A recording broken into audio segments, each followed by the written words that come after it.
എല്ലാവർക്കും നമസ്കാരം. അപ്പോൾ ഇന്ന് ക്ലാസ് തുടങ്ങാൻ ഇച്ചിരി താമസിച്ച്, എല്ലാവരും ക്ഷമിക്കുക. നമുക്ക് ക്ലാസ് ആരംഭിക്കാം. സാറ് വന്നിട്ടുണ്ട്, ക്ലാസ് തുടങ്ങാം.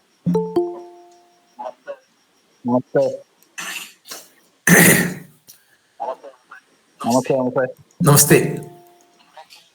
ഒരിക്കലും നമ്മുടെ ഇത്രയും വർഷത്തെ ക്ലാസ്സിനകത്ത് ഇതുവരെ ഒരു ക്ലാസ് തുടങ്ങുമ്പോൾ മാറ്റിവെക്കേണ്ട ഒരു സാഹചര്യം ഉണ്ടായിട്ടില്ല. അപ്രതീക്ഷിതമായിട്ട് എനിക്കൊരു സ്ഥലത്ത് പോകേണ്ടി വന്നു. ഒരിക്കലും ഒഴിവാക്കാൻ പറ്റാത്ത ഒന്നായിരുന്നു. അവിടുന്ന് വളരെ വേഗത്തിൽ ഓടിയെത്തിയാണ് ഞാൻ ഇപ്പോൾ ഈ ക്ലാസ് അറ്റൻഡ് ചെയ്യുക. ക്ഷമിക്കുക, നിങ്ങളെ സമയം മാറ്റേണ്ടി വന്നതിലും കാത്തിരിക്കേണ്ടി വന്നതിലും ഒക്കെ. മേലങ്ങനെ വരാതിരിക്കാൻ ഞാൻ പരമാവധി ശ്രമിക്കുന്നതാണ്. ഇപ്പോൾ നമ്മൾ ഇന്ന് പാമിസ്റ്ററുടെ ക്ലാസ് കഴിഞ്ഞ ദിവസം നമ്മൾ പറഞ്ഞിരുന്നു എങ്കിലും ഇന്നാണ് നമ്മൾ ആധികാരികമായിട്ട് ക്ലാസ് തുടങ്ങുക. പാമിസ്ട്രിയെ പഠിക്കാൻ വളരെ എളുപ്പമുള്ളൊരു സബ്ജക്റ്റാണ്. നമ്മുടെ ക്ലാസ്സിൽ ഇന്ന് തുടക്കം എന്നുള്ളതുകൊണ്ട് തന്നെ ഒന്ന് രണ്ട് കാര്യങ്ങൾ പറഞ്ഞിട്ട് ആരംഭിക്കുന്നതാണ് നല്ലത് എന്നെനിക്ക് തോന്നുന്നു.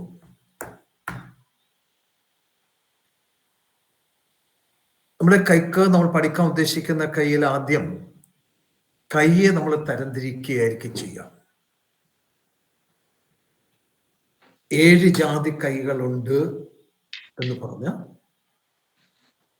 7 ജാതി കൈകളെയും തരംതിരിക്കുകയാണ് നമ്മൾ ആദ്യം ചെയ്യുന്നത്. 7 ജാതി കൈകൾ പഠിച്ചു കഴിഞ്ഞാൽ അടുത്ത് ചെയ്യുന്നത് നമ്മുടെ കയ്യിലെ 5 വിരലുകളെ കുറിച്ച് പരാമർശിക്കുക അല്ലെങ്കിൽ പഠിക്കുക എന്നാണ്. ആ 5 വിരലും പഠിച്ചു കഴിഞ്ഞാൽ പിന്നെ നമ്മൾ പോകുന്നത് മണ്ഡലത്തിലേക്കാണ്. ജ്യോതിഷത്തിൽ പറയുന്ന എല്ലാ മണ്ഡലങ്ങളും കയ്യിലും ഉണ്ടായിരിക്കും. മണ്ഡലം പഠിച്ചിട്ടായിരിക്കും രേഖയിലേക്ക് നമ്മൾ വരിക.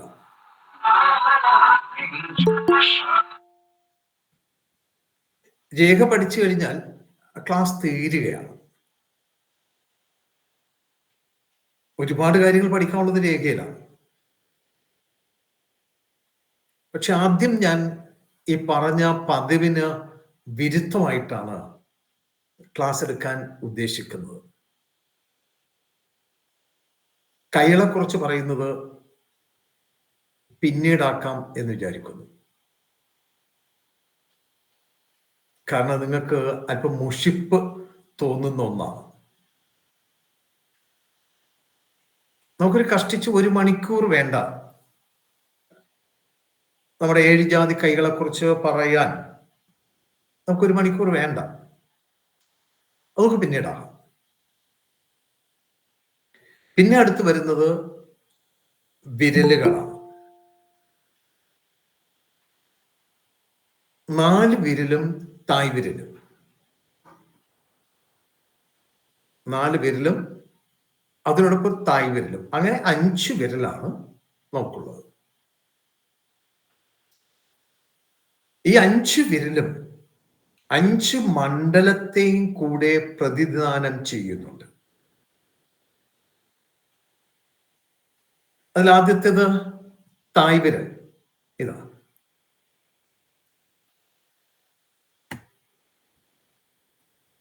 തമ്പ്, തായ് വിരൽ, പെരുവിരൽ എന്ന് പറയുന്നത്. പെരുവിരൽ അതിനൊരു പ്രത്യേകതയും കൂടിയുണ്ട്. മറ്റെല്ലാ വിരലുകൾക്കും 3 ജോയിന്റ്സ് ഉണ്ട്. 3 ഭാഗങ്ങൾ. നഖത്തോട് ചേർന്നൊരു ഭാഗം, അത് കഴിഞ്ഞൊരു ഭാഗം, അടുത്ത മറ്റൊരു ഭാഗം. എന്നാൽ തായ് വിരലിന് 2 ഭാഗങ്ങളേ ഉള്ളൂ. നഖത്തോട് ചേർന്നൊരു ഭാഗവും അത് കഴിഞ്ഞൊരു ഭാഗവും.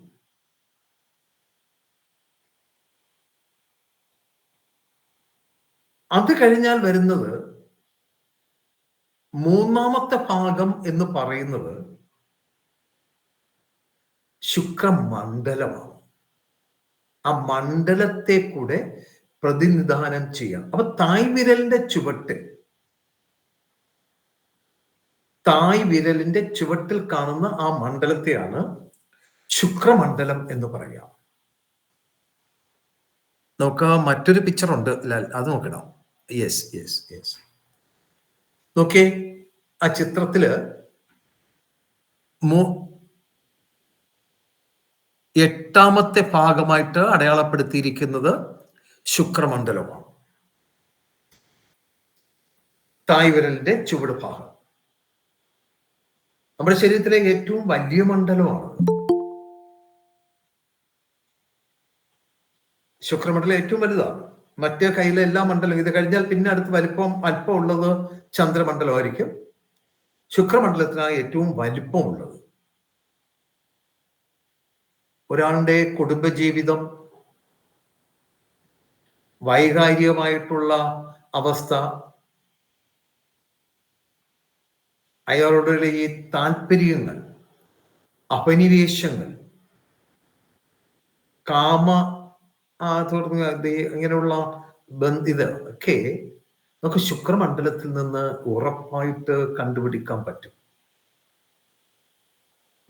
ശുക്രമണ്ഡലത്തിലുള്ള രേഖകളും അടയാളങ്ങളും ചിഹ്നങ്ങളും ഒക്കെ ഒരാളുടെ ക്യാരക്ടറിനെ നമുക്ക് അനലൈസ് ചെയ്യാൻ സഹായിക്കുന്ന ഒരാളാണ്. അത് കഴിഞ്ഞാൽ വരുന്നത് ഒന്നാമത്തെ വിരൽ. ഈ ഒന്നാമത്തെ വിരൽ എന്ന് പറയുന്നത് തായ്വിരൽ അല്ല, നമ്മുടെ ചൂണ്ടുവിരലിനെയാണ് ഒന്നാമത്തെ വിരൽ എന്ന് നമ്മൾ പറയാം. ചൂണ്ടുവിരൽ. ആ ചൂണ്ടുവിരലിന് 3 ഭാഗങ്ങളുണ്ട്.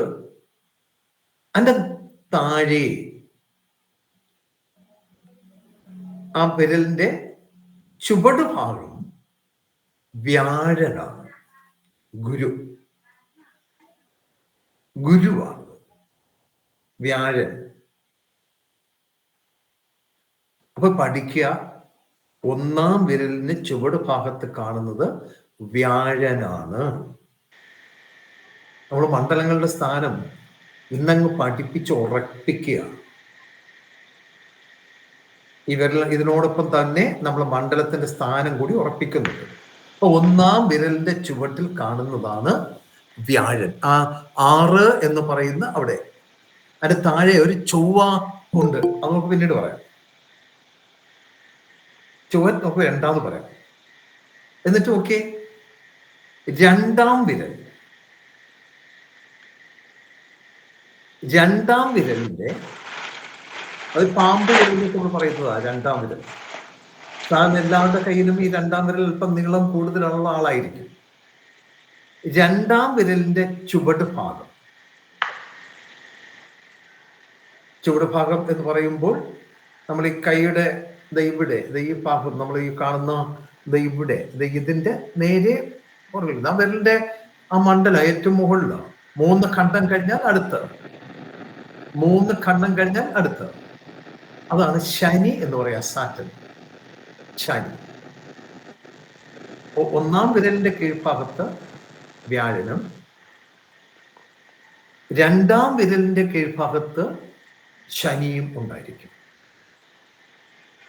മനസ്സിനെ കുറിച്ച് പറയുന്നതിനോടൊപ്പം തന്നെ ആർജിത സ്വത്തിനെ കുറിച്ചും പാരമ്പര്യ സ്വത്തിനെ കുറിച്ചും വാർദ്ധക്യകാലത്തെ ധനപരമായ നമ്മുടെ നിലനിൽപ്പ്, സൗഖ്യം, ഇതൊക്കെ നമുക്ക് ഈ മണ്ഡലത്തിൽ നിന്ന് ഉറപ്പായിട്ട് പറയാൻ കഴിയുന്നതാണ്.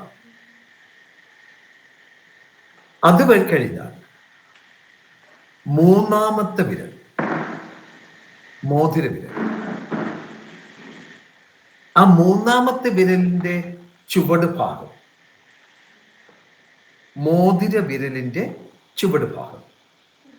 ആ മോതിരവിരലിന്റെ ചുവട് ഭാഗത്തെ രവിമണ്ഡലം എന്നാ പറയാം.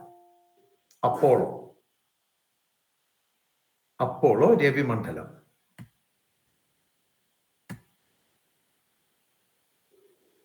അത് കഴിഞ്ഞാൽ രവി എന്ന് പറയുന്നത് നമ്മുടെ പിതാവിനെ കുറിച്ച് പറയുവാൻ, അച്ഛനെ കുറിച്ച്, അച്ഛനിൽ നിന്ന് നമുക്ക് കിട്ടിയിട്ടുള്ള ആനുകൂല്യങ്ങളെ കുറിച്ച്, നമ്മുടെ ഈശ്വരാധീനത്തെ കുറിച്ച്, നമ്മുടെ അംബീഷനെ കുറിച്ച്,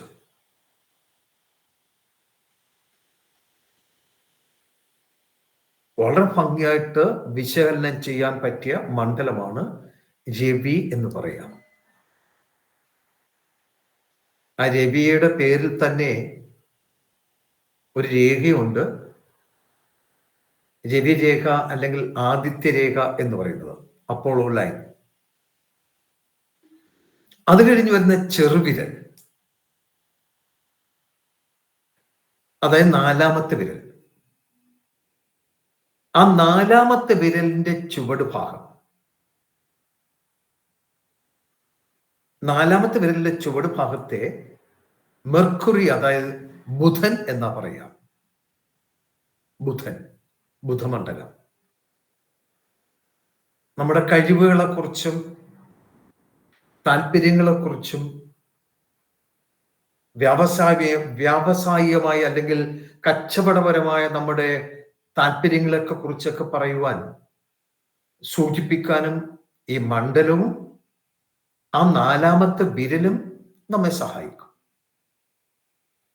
അത് കഴിഞ്ഞാൽ, ബുധൻ കഴിഞ്ഞാൽ, നമ്മൾ സാധാരണ കൈയുടെ വെള്ള എന്ന് പറയുന്ന ഒരു ഭാഗമുണ്ട്. ഇങ്ങനെ ഇത് കൈയുടെ വെള്ള, ഇത് നമ്മൾ കൈവെള്ള എന്ന് പറയുന്ന ഒന്ന്.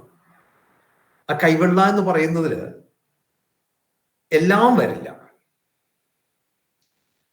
നിങ്ങൾ ശ്രദ്ധിച്ചു നോക്കിയാൽ ആ ചിത്രത്തിൽ തന്നെ 1 എന്ന് അടയാളപ്പെടുത്തിയിരിക്കുന്നത് കണ്ടല്ലോ, ആ നിറം കണ്ടല്ലോ.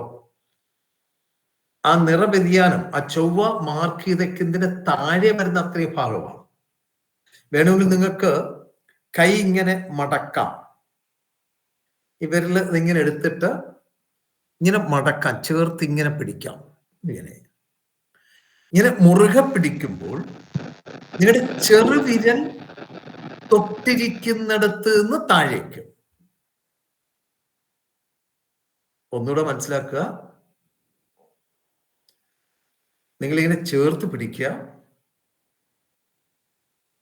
നിങ്ങളിങ്ങനെ ചേർത്ത് പിടിക്കുമ്പോൾ നിങ്ങളുടെ ചെറുവിരലിന്റെ നഖം എവിടെ തൊട്ടിരിക്കുന്നു എന്ന് നോക്കുക, അല്ലേ?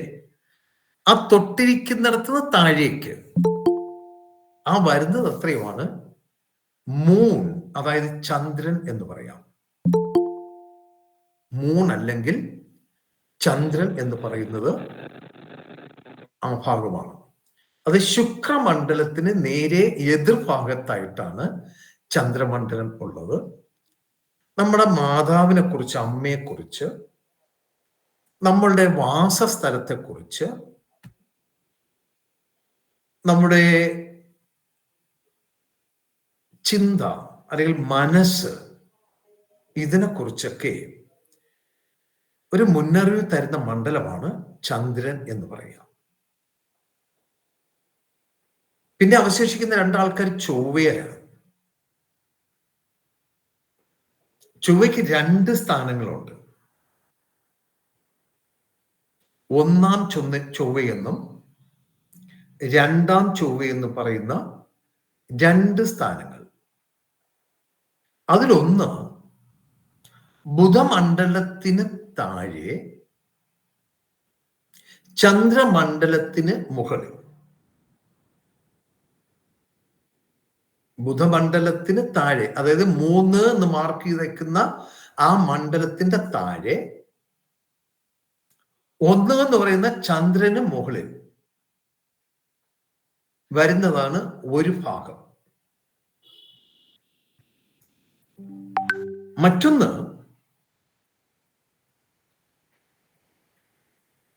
വ്യാഴമണ്ഡലത്തിന് താഴെ, ശുക്രമണ്ഡലത്തിന് മുകളിലായി. വ്യാഴം എന്ന് പറഞ്ഞാൽ 1-ാം വിരലിന്റെ ചുവട് ഭാഗം. 1-ാം വിരലിന്റെ ചുവട് ഭാഗത്ത് ശുക്രമണ്ഡലത്തിന് മുകളിലായിട്ട്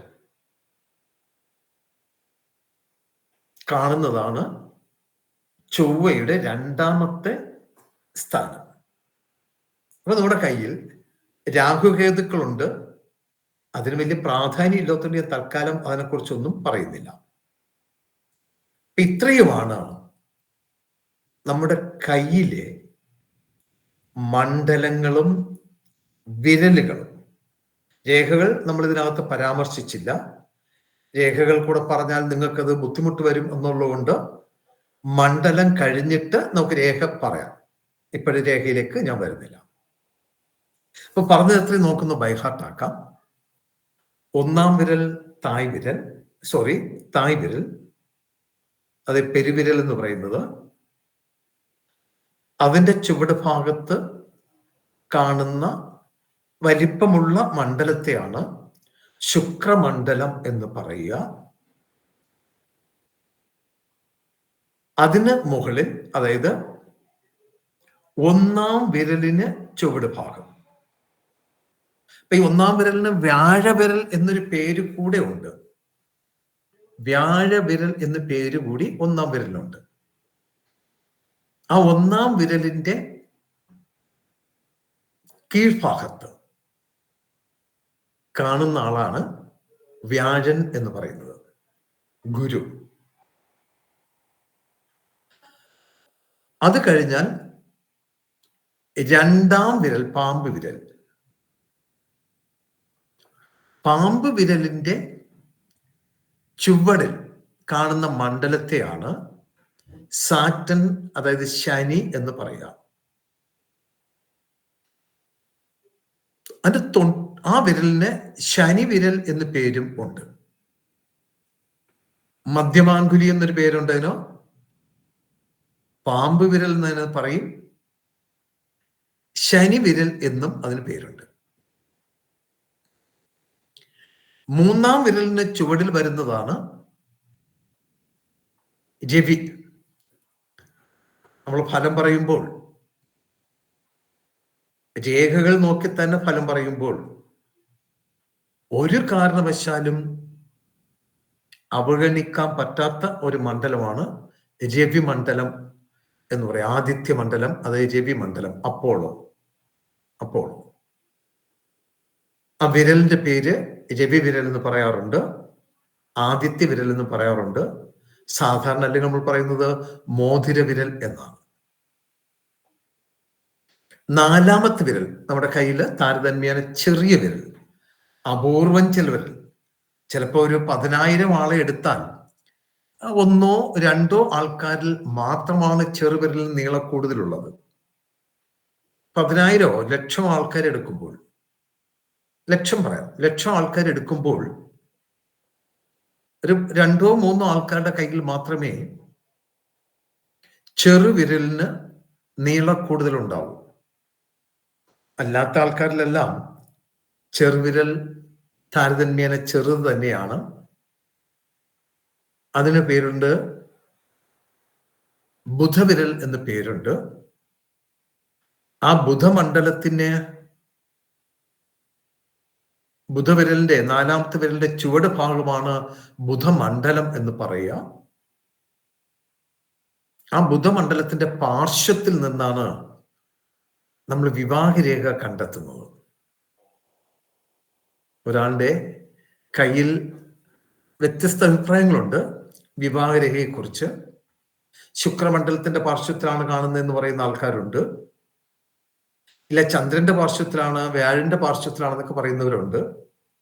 പക്ഷെ എൻ്റെ അനുഭവത്തിൽ ശരി എന്ന് തോന്നിയിട്ടുള്ളത് ബുധമണ്ഡലത്തിന്റെ പാർശ്വത്തിൽ, അതായത് ഇവിടെ കാണാൻ കഴിയും. ഇവിടെ കാണുന്ന ആ രേഖകളെയാണ് നമ്മൾ വിവാഹരേഖയായിട്ട് എടുക്കുക. ആ ബുധമണ്ഡലത്തിന്റെ താഴെ കാണുന്നതാണ് ചൊവ്വ. ആ ചൊവ്വയിലായിട്ടാണ്, പിന്നെ അല്പം ചന്ദ്രനിലുമായിട്ടും, ചൊവ്വയിലും ലേശം ചന്ദ്രനിലുമായിട്ടാണ് സന്താന രേഖകൾ കാണുക. ഒരാളുടെ കയ്യിലെ സന്താന രേഖകൾ ചൊവ്വയിലും ചിലപ്പോൾ അല്പം ചന്ദ്രനിലുമായിട്ട് കാണും. മനസ്സിന്റെ കാരകത്വമുള്ള ആളാണ് ചന്ദ്രൻ. അപ്പോൾ അമ്മയെക്കുറിച്ചും നമ്മുടെ മനസ്സിനെ കുറിച്ചും നമ്മുടെ വാസസ്ഥലത്തെ കുറിച്ചൊക്കെ നമുക്ക് ആ മണ്ഡലത്തിൽ നിന്ന് നിഗമനങ്ങളിൽ എത്താൻ കഴിയും. ഇത്രയാണ് പ്രാഥമികമായിട്ട് ഞാൻ നിങ്ങളോട് പറഞ്ഞത്. അതിപ്പോ ഞാൻ നിങ്ങളെ പഠിപ്പിച്ചത് എന്ന് പറയുന്നത് കയ്യിലുണ്ടായിരിക്കുന്ന ശുക്രൻ, വ്യാഴൻ, ശനി, ആദിത്യൻ, ബുധൻ, ചന്ദ്രൻ, ചൊവ്വ, ഈ മണ്ഡലങ്ങൾ എവിടെ നിൽക്കുന്നു അത്രേ പഠിപ്പിച്ചിട്ടുള്ളൂ. വേറൊന്നും ഞാൻ പറഞ്ഞത് നിങ്ങൾ എടുക്കണ്ട. മറ്റൊരു കാര്യവും നിങ്ങൾ എടുക്കേണ്ടതില്ല. നിങ്ങൾ എടുക്കേണ്ട ഒരേ ഒരു കാര്യം, ഈ മണ്ഡലങ്ങൾ കയ്യിൽ എവിടെയാണ് സ്ഥിതി ചെയ്യുന്നത് എന്ന് മാത്രം, എവിടെ സ്ഥിതി ചെയ്യുന്നു എന്ന് മാത്രം നിങ്ങൾ എടുക്കുക. അതിനപ്പുറത്തേക്കൊന്നും എടുക്കണ്ട. പിന്നെ ഞാൻ പറഞ്ഞത് 5 വിരലുകളെ കുറിച്ചാണ്. ഒന്ന് തായ് വിരൽ, അടുത്ത് പറഞ്ഞത് ചൂണ്ടുവിരൽ, അതായത് വ്യാഴവിരൽ, അത് കഴിഞ്ഞ് ശനിവിരൽ, പാമ്പ് വിരൽ അല്ലെങ്കിൽ മധ്യമാങ്കുലി, മിഡിൽ ഫിംഗർ. മൂന്നാമത്തെ വിരലായി പറഞ്ഞത് രവി വിരൽ, അതായത് മോതിരവിരൽ. നാലാമത് പറഞ്ഞത് ബുധവിരൽ, അത് ബുധമണ്ഡലത്തെ പ്രതിദാനം ചെയ്യുന്നതുകൊണ്ടാണ് അതിന് അണിവിരൽ എന്ന പേര് കൂടെ ഉണ്ട്. അണിവിരൽ എന്ന പേര് കൂടെ അയാൾക്കുണ്ട്. ഇത്രയുമാണ് വിരലുകളെ കുറിച്ച്, ആരൊക്കെ എന്തൊക്കെയാണ് വിരലുകൾ എന്നതിനെ കുറിച്ചുള്ള നമ്മുടെ പരാമർശം. ഇനി നമ്മൾ വരുന്നത്, ഇത്രയും വെറുതെ പറഞ്ഞതാ, വെറുതെ ഞാൻ ഒരു വിരലെടുത്ത് അതിനെ കുറിച്ച് പറഞ്ഞു തുടങ്ങിയാൽ നിങ്ങൾക്ക് മറ്റുള്ള കാര്യങ്ങളെ കുറിച്ച് ഒരു കൺഫ്യൂഷൻ നിലനിൽക്കും. അത് ഒഴിവാക്കാനായിട്ടാണ് ഞാൻ ഇത്രയും ആൾക്കാരെ അങ്ങോട്ട് പറഞ്ഞത്. ഇനി നമ്മുടെ കയ്യിലുണ്ടാകുന്ന രേഖകളുടെ പേര് പറയാം. ആയുർരേഖ, ശിരോരേഖ, ഹൃദയരേഖ, ഭാഗ്യരേഖ,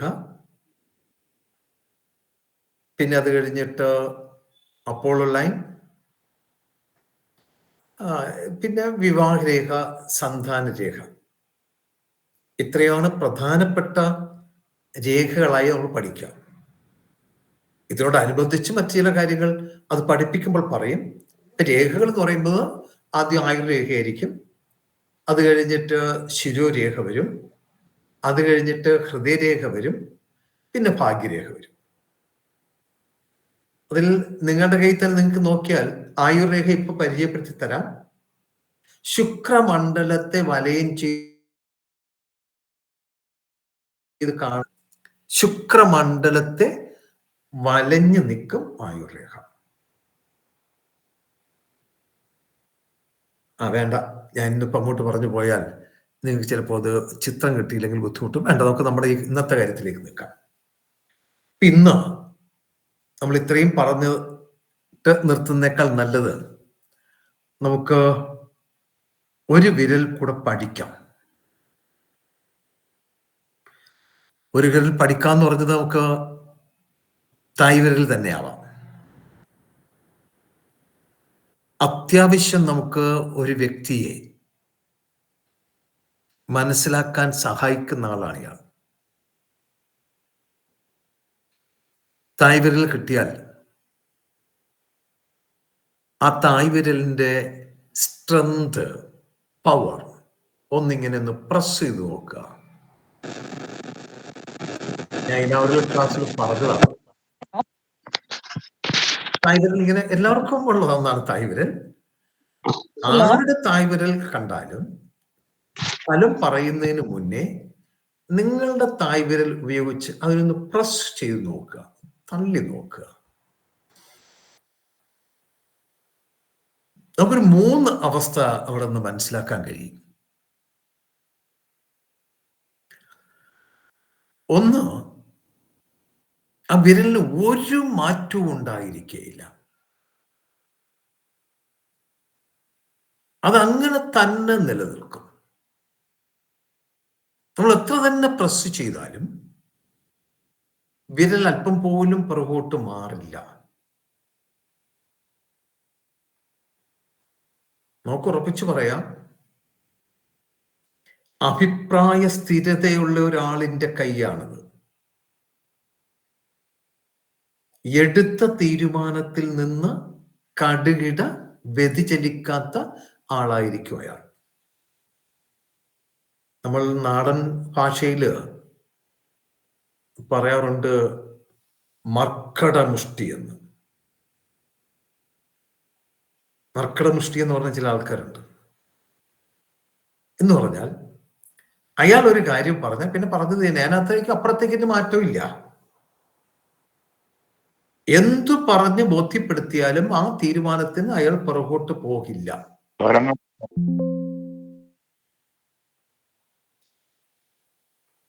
അതാണ് ആ തായ് വിരലിന് അല്പം പോലും മാറ്റമില്ലാതെ.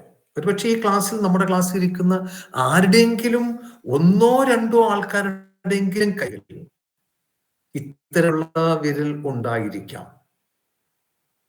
ലേശം പോലും മാറാതെ അങ്ങനെ സ്റ്റേൺ ആയിട്ട് നിൽക്കുക, ഒരു മാറ്റവും ഇല്ല, അങ്ങനെ നിൽക്കും.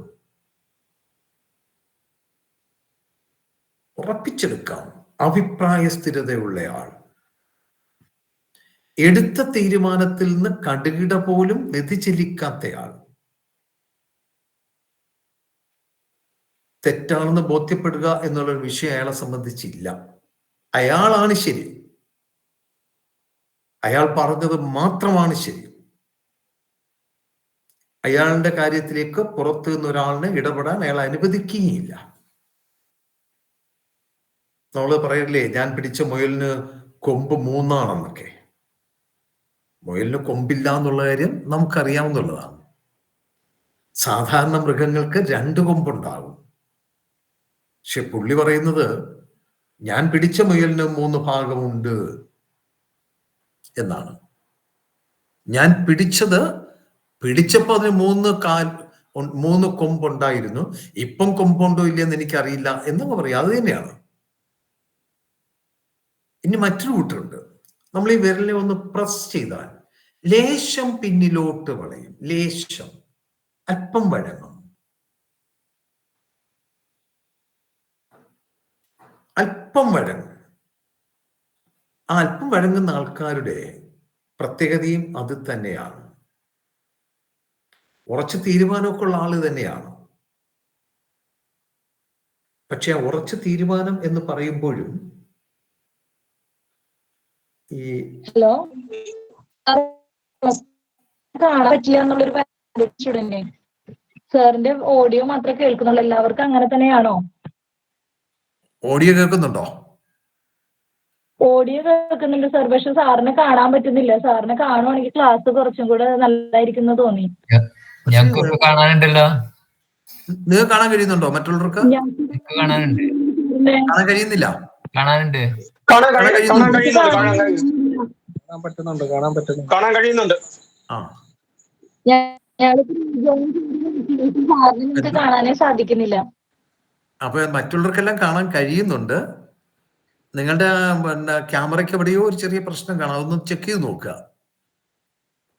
ഓക്കെ സാറേ, ഓക്കെ. ആ നെറ്റ്വർക്കിന്റെ പ്രശ്നം. സ്ക്രോൾ ഡൗൺ ചെയ്താൽ വരുമായിരിക്കും, സ്ക്രീനിലെ സ്ക്രോൾ ഡൗൺ ചെയ്താൽ വരും. ശരി, അത് അദ്ദേഹം പറഞ്ഞു കേട്ടല്ലോ, ബിജു രാഘവൻ. അദ്ദേഹം പറഞ്ഞ പോലെ ചെയ്തു നോക്കുക. ശരി, എന്ത് ചെയ്യേണ്ടതെന്ന് സ്ക്രോൾ ഡൗൺ ചെയ്ത് റൈറ്റ് സൈഡില് 3-4 ഡോട്ട് കണ്ടോ? കണ്ടു. അതില് ടോപ്പ് ഇതിനകത്ത് വന്നേക്ക്.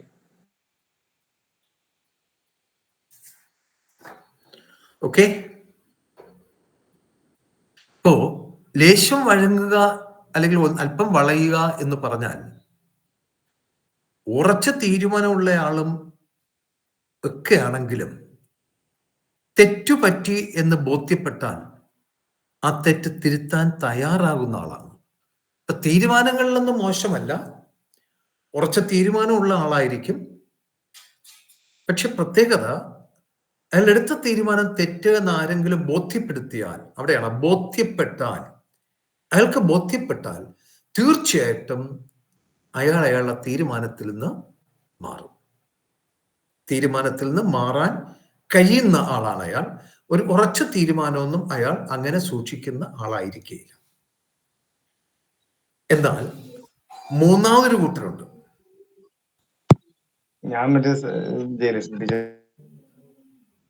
മൂന്നാമതൊരു കൂട്ടർ എന്ന് പറയുന്നത് ഈ തായ്വിരൽ യഥേഷ്ടം പിന്നിലേക്ക് വളയുന്നവരായിരിക്കും. തായ്വിരൽ യഥേഷ്ടം പിന്നിലേക്ക് വളയുന്നവരായിരിക്കും എന്ന് പറഞ്ഞാൽ ഒരു ബുദ്ധിമുട്ടും ഇല്ലാതെ അവരുടെ തായ്വിരൽ വേണമെങ്കിൽ കൈയുടെ പുറകിൽ വരെ വന്ന് തൊടാൻ കഴിയുന്നവരായിരിക്കും. അവരുടെ പ്രശ്നം ആവശ്യത്തിലേറെ ചിന്തിക്കുന്നവരാണവർ. ആവശ്യത്തിലേറെ ചിന്തിക്കുന്നവർ. അതുകൊണ്ട് തന്നെ ഒരു തീരുമാനത്തിലെത്താൻ അവർക്ക് കഴിയുകയും ഇല്ല. അവരെപ്പോഴും ആൾക്കൂട്ടത്തിന്റെ ഭാഗമായി തീരും. അവർക്കൊരു തീരുമാനം ഒരിക്കലും ഉണ്ടാകില്ല. ഏറ്റവും കൂടുതൽ ആൾക്കാർ പറയുന്ന തീരുമാനം ഏതാണോ ആ തീരുമാനത്തിന്റെ ഭാഗമാണ് അവരും എന്ന് വരുത്തി തീർത്ത് അവരവിടെ നിൽക്കും. ആ ആൾക്കൂട്ട തീരുമാനം തെറ്റ് എന്ന് ബോധ്യപ്പെട്ടാൽ ഇയാൾ നൈസിൽ അപ്പോഴങ്ങ് മാറും. എനിക്ക് അങ്ങനെ അഭിപ്രായമൊന്നുമില്ല, ഞാനങ്ങ് മാറി, അത്ര തന്നെ.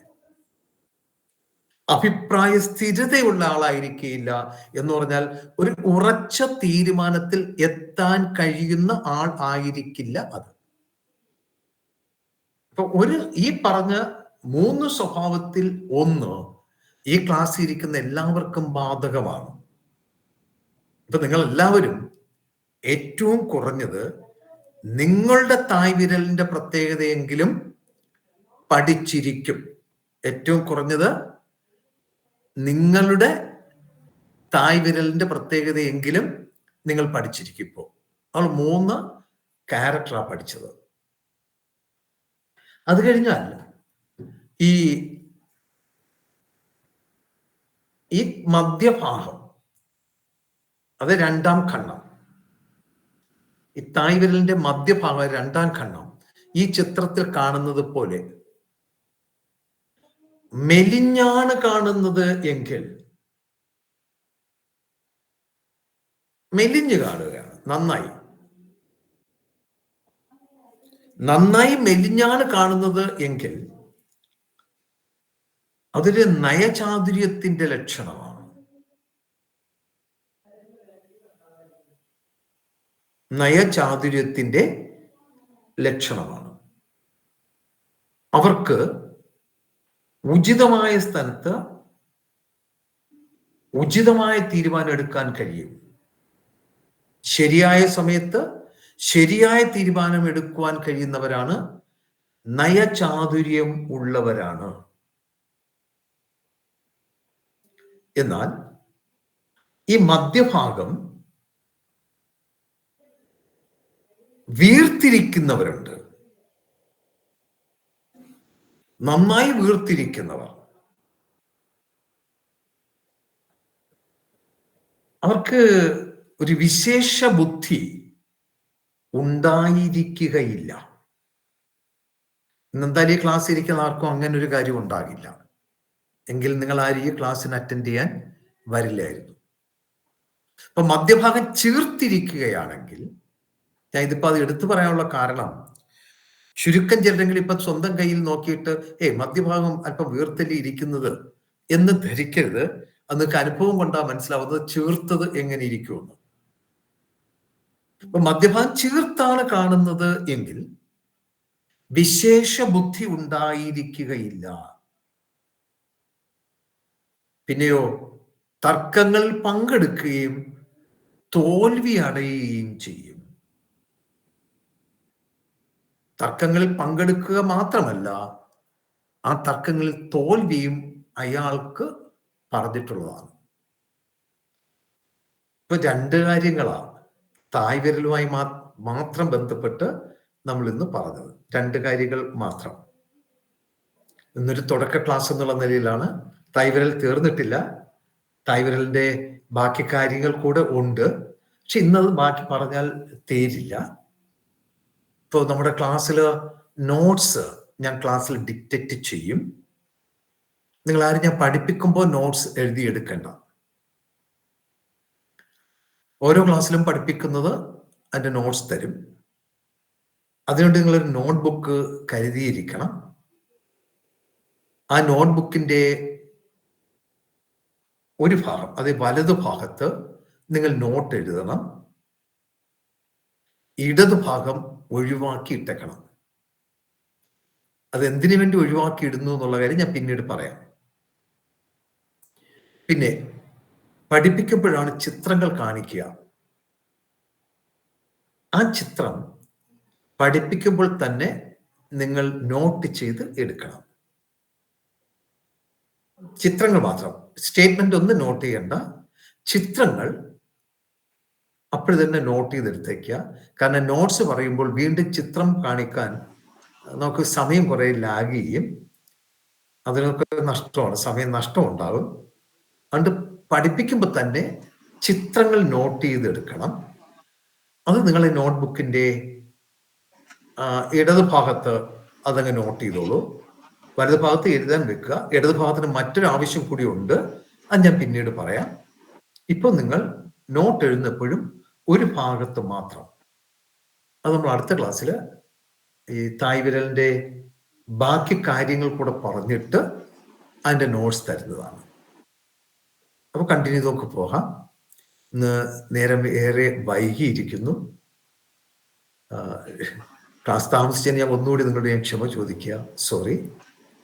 എല്ലാവർക്കും അടുത്ത ക്ലാസ് അടുത്ത വെള്ളിയാഴ്ചയാണ്. സമയം 8:30 സമയം. അടുത്ത വെള്ളിയാഴ്ച എല്ലാ വെള്ളിയാഴ്ചകളിലും ആയിരിക്കും ക്ലാസ്. അപ്പൊ എല്ലാവരും ഇപ്പൊ ഇത് തന്നെ നോട്ട് ചെയ്യാം. എല്ലാ വെള്ളിയാഴ്ചയും ക്ലാസ് ഉണ്ടോ? ഗ്രൂപ്പിലിട്ട് വരുന്നു. 1-ാം തീയതിക്ക് മുമ്പായിട്ട് ടൈം ടേബിൾ ഇടും.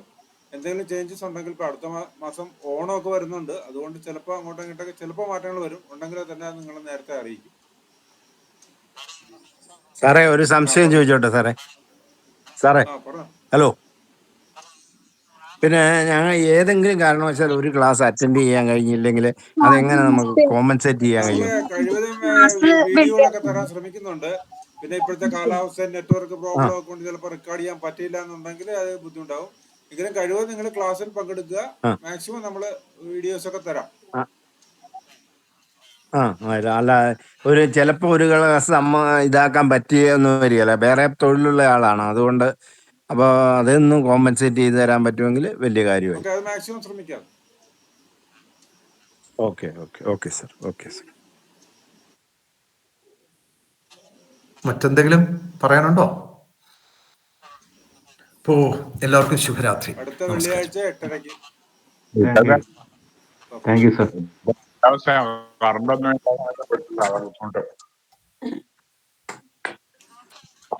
സാറേ ദിവസമാക്കാൻ പറ്റുമോ? കേട്ടില്ല. ഫ്രൈഡേ എന്നുള്ളത് വേറെ ഏതെങ്കിലും ഒരു ദിവസം ആക്കാൻ പറ്റുമോന്ന്? വേറെ ഏത് ദിവസം?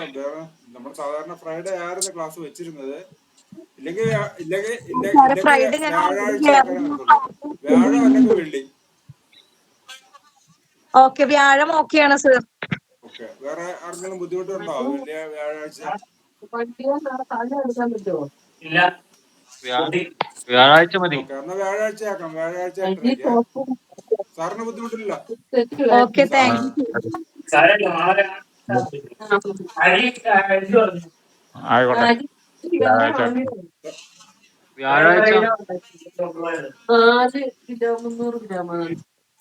സാറിന് ഓക്കെ ഇല്ല സാറേ? സാറിന് വ്യാഴാഴ്ച പ്രോബ്ലം ഇല്ല?